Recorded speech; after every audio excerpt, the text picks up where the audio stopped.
Boys and girls, welcome back for another banger. This time catch me giving some tips and tricks on the things I usually do when I'm throwing a lipless crankbait on, walking these banks on these golf courses, or walking banks or ponds in general, throwing the bait on, where I'm throwing it, how I'm throwing it, and of course catching fish. So if that's the stuff you like to see, make sure you smash that like button and hit the subscribe button if you already aren't subscribed. But we'll catch you on the chesty. There's one. There's one. Fakes work pretty well out here too. Oh, there's another one.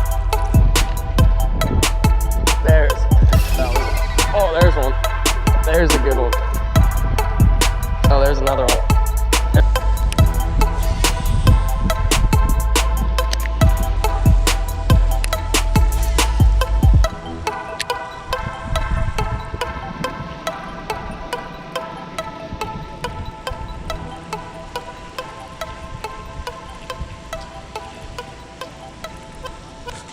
There's one.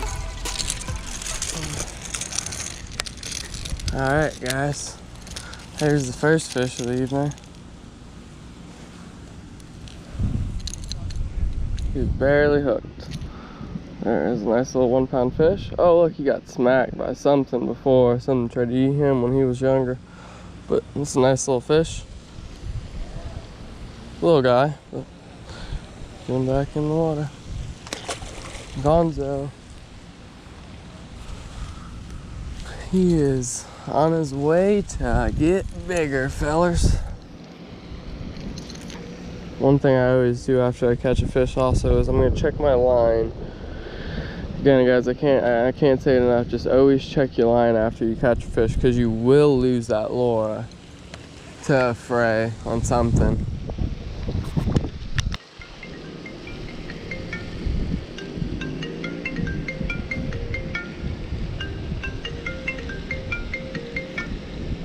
Yeah.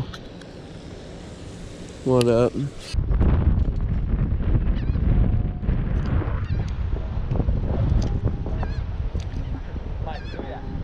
What? Right now.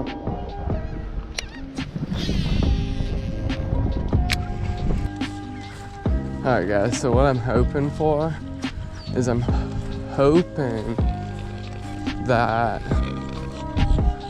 this corner where this wind is pushing all, okay, so this wind is all pushing towards this direction that we're walking right now, meaning that the bait is all getting pushed in that direction as well. So essentially where the bait is where the fish is, generally with any kind of fishing. So looking for the breaks towards the water breaks. What I mean when I say breaks is as in water breaks, where there's a bend in the canal and there is a spot where there is almost no current around the bend. A lot of times that's where those bigger fish like to sit. They don't like to work out, go chase baits down, look for their food.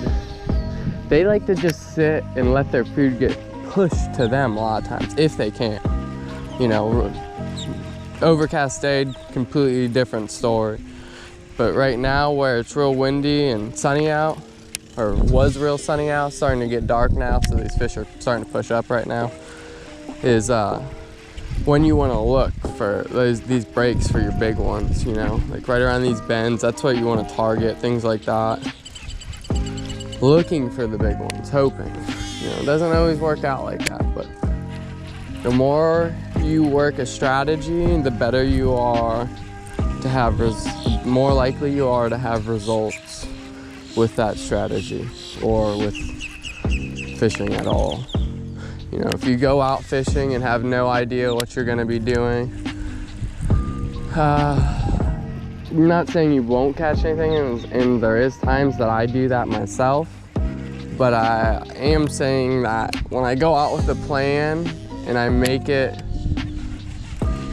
a mission to go out and catch fish, I generally do much better.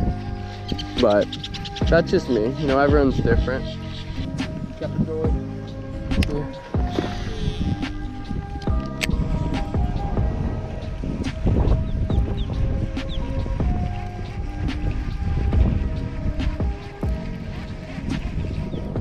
There's one. Alright.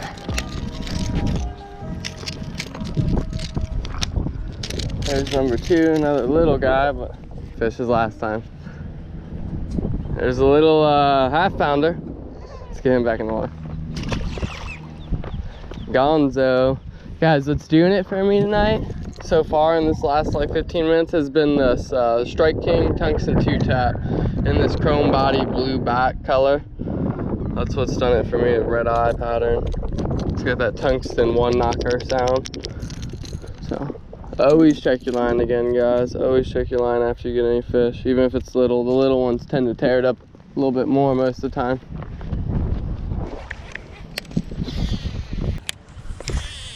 So yeah, he just got one on a Big Easy. The Gambler Big Easy swim bait. Swim baits work pretty well out here too.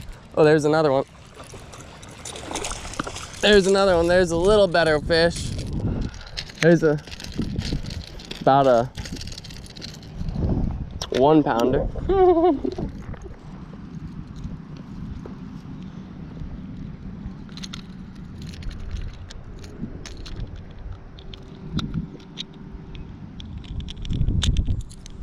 Alright guys, there's a little bit better fish, a little bit of an upgrade, a 1-pound fish. Let's get him back in the water.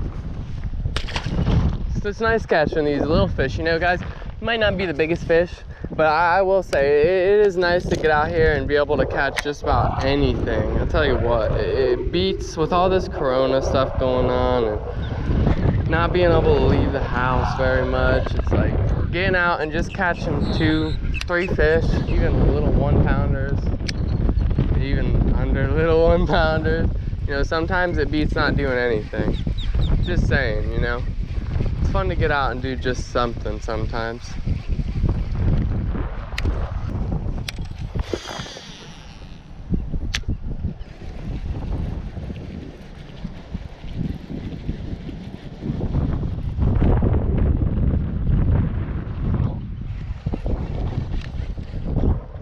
There's a fish. There's a little bit better. 1.5 pounds now. Alright guys. It's 3 fish without moving.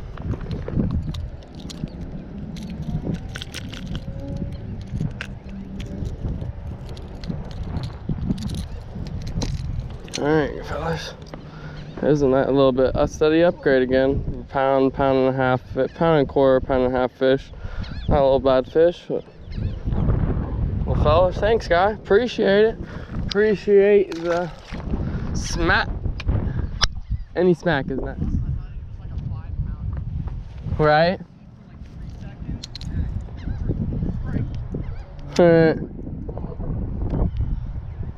Checking my line again, guys. Line appears to be good. That's probably the hardest hook set I've ever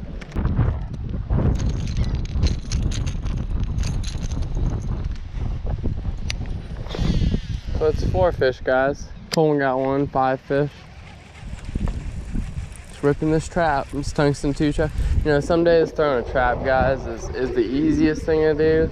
Burning a trap, it seems repetitive, but it really gets the fish done, and it really does a lot for getting, you know, getting the bite sometimes. Just ripping that trap over the head really gets that attention of that fish.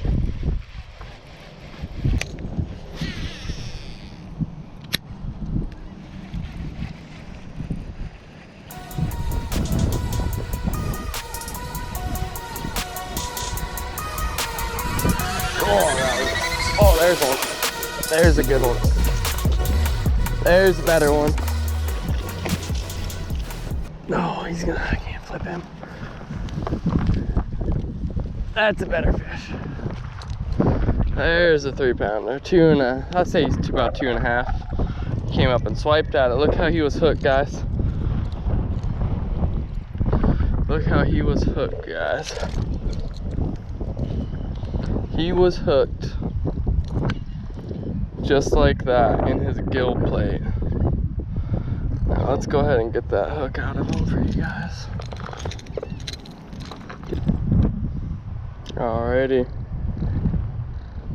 Zeroed out.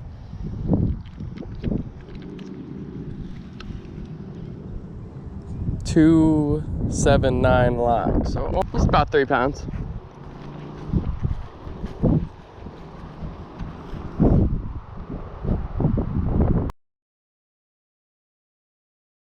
Killer. Thank you. Alright guys, there she goes. There's a nice little about 3 pound fish. So guys, I caught that little bit of a better fish. So what I'm gonna go ahead and do is I'm just gonna go ahead and retie just to avoid breaking off, just in case. You know, I'm only throwing 12-pound fluorocarbon on these, so I like to throw pretty light line personally, so I just generally retie a little bit more than most people. You know, I don't wait till I break off to retie. I'm not one of those people. I retie about after either every fish that rephrase or every 3 to 4 fish I try to retie. Guys, my favorite knot to tie to for most applications bass fishing is gonna be the uni to uni knot also.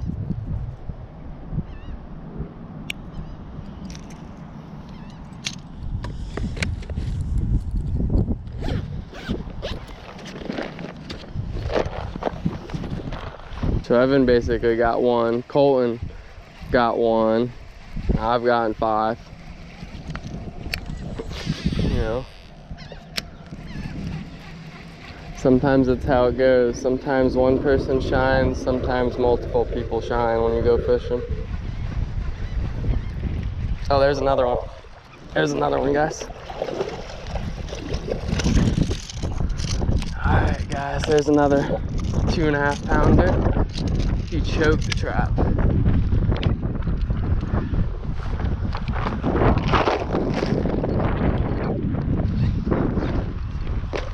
We're not even gonna get a weight on this guy. He's about the same weight as the last one, about 3 pounds. Yeah, about 2.5, 3 pounds. About 2.5 pounds. Yeah, last one's a little bit bigger. But yeah, not a bad little fish. Not a bad fish at all, guys. That was an awesome catch, dude. Thanks for thumping it, buddy. Appreciate it. Go ahead. That's the 6th one. Lock it. You don't have one? Oh. Backed up. Eating bait though, bait fish.